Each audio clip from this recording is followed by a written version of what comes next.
राजा और वैश्य ने बोला, हे महाराज, आप जिनकी बात कर रहे हैं, जिसने इस जग को मोह रखा है, कृपया कर मुझे बताएं कि इस देवी का स्वरूप क्या है। चलिए अब हम स्वरूप सुनेंगे, तो आप सभी मुझे ध्यान से सुनिएगा। ऋषि ने कहा, वह देवी नित्य और चरचर बिंब में व्यक्त करती है, उसकी उत्पत्ति अनेक भांति से हुआ है, उसकी कथा मैं तुम सभी को सुनाता हूँ। यह भगवती देवताओं के कार्य सिद्ध करने के लिए उत्पन्न होती है और आज जन्म होकर भी उत्पन्न कहलाती है। जब भगवान विष्णु संपूर्ण विश्व को त्याग कर अनंत जल में ही जल के योग निद्रा में शेष शिल्प पर शयन करने रहे थे, उस समय विकट मधु और कैठम नाम के दो घोर असुर भगवान विष्णु के कान की मैल से पैदा होकर ब्रह्मा जी को मारने की तैयारी में चल गए।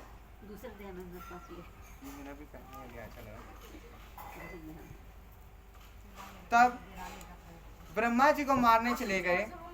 ब्रह्मा जी विष्णु भगवान के नियम कमल पर स्थित थे। ब्रह्मा जी उस समय कमल के पुष्प पर न्यस्त थे। उन दोनों का भयंकर असुर को देखकर मारने लगे थे।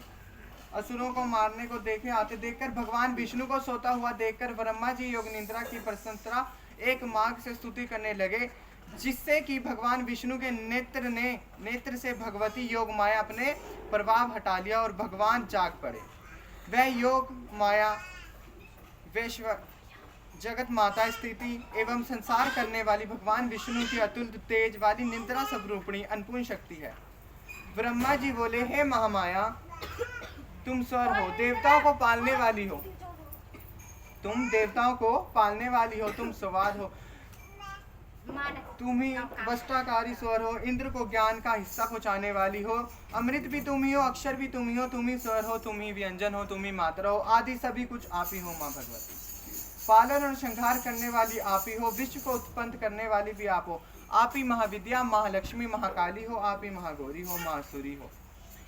आप ही समस्त चरचर के तीनों गुण हो, सत्य राज तम को उत्पन्न करने वाली प्रकृति हो। आप ही कालरात्रि हो, आप ही खड़ग शूल घोर गदा चक्र धनुष धारण करने वाली हो, आदि अस्त्र को धारण करने वाली हो। हे देवी, आप ही हो संसार में, आप ही अति सुंदर हो, पर तथा अपार में श्रेष्ठ आप ही परमेश्वरी हो। जो इस विश्व का रचना और पालन संसार करता है, उसे भगवान विष्णु को अपनी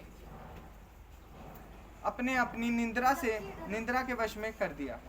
फिर भला बताइए कि कौन आपकी प्रार्थना में समर्थ है, जबकि अपने भगवान विश्व ईश्वर शंकर तथा मुझसे यह शरीर ग्रहण कर लिया है।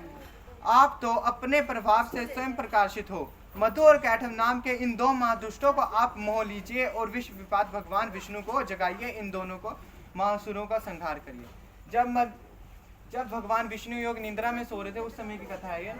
भगवान विष्णु योग निद्रा में सो रहे थे, तो ब्रह्मा जी पे मधु और कैठव वार करने चले थे। तो ब्रह्मा जी ने उस समय देवी माँ की स्तुति करी और उनको कहा कि आपने हम सभी से तो ये शरीर प्राप्त किया, कृपया कर आए जगत में और हमारा रक्षा करें, हमारे जीवन को बचाएं।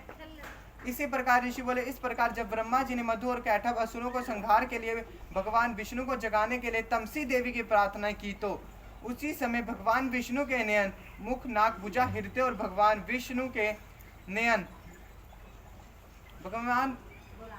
नयन मुख नाक भुजा हृदय और विस्पन में निकलकर अवस्थित योग माया उपस्थित हो गई।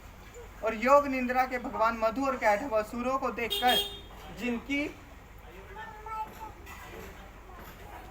जिनकी ब्रह्मा जी को खाने के लिए आंखें लाल हो रही थी, तब भगवान विष्णु ने शेष शिल्प से उठकर उन असुरों में 5000 वर्ष तक बहुयुद्ध किया।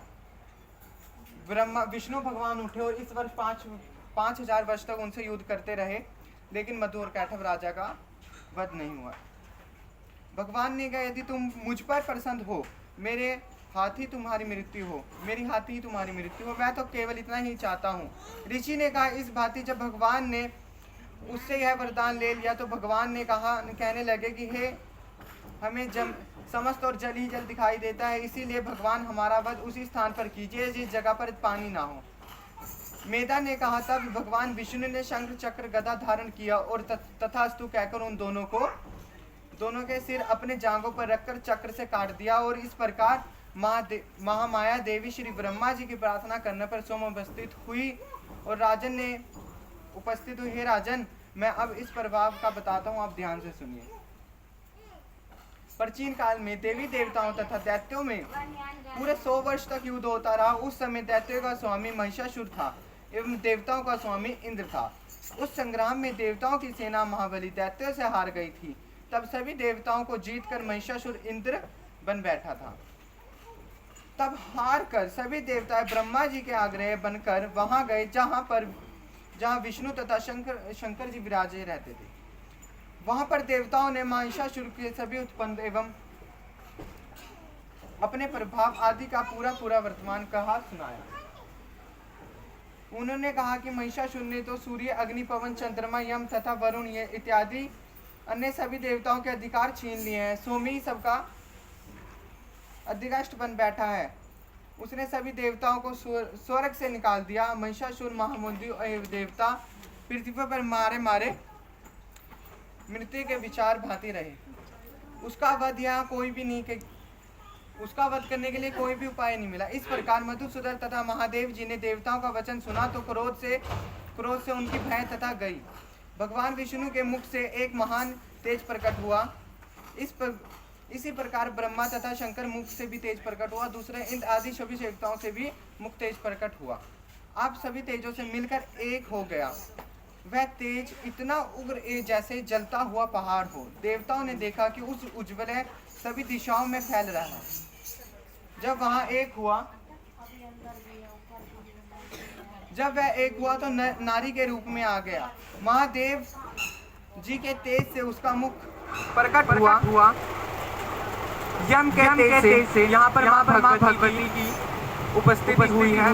मतलब कि माँ भगवती को कौन से देवता ने कौन सी चीज दी है। यहाँ पर आप सभी ने बड़ा ही सुनना है कि कौन से माँ को केश मिले, कौन सी देवता से माँ को अंगूठी मिली, कौन से देवता से क्या मिला। तो सभी ने ध्यान से सुनना है। विष्णु के तेज से देवी की भुजाएं प्रकट हुई। मतलब कि विष्णु भगवान का जो तेज था उससे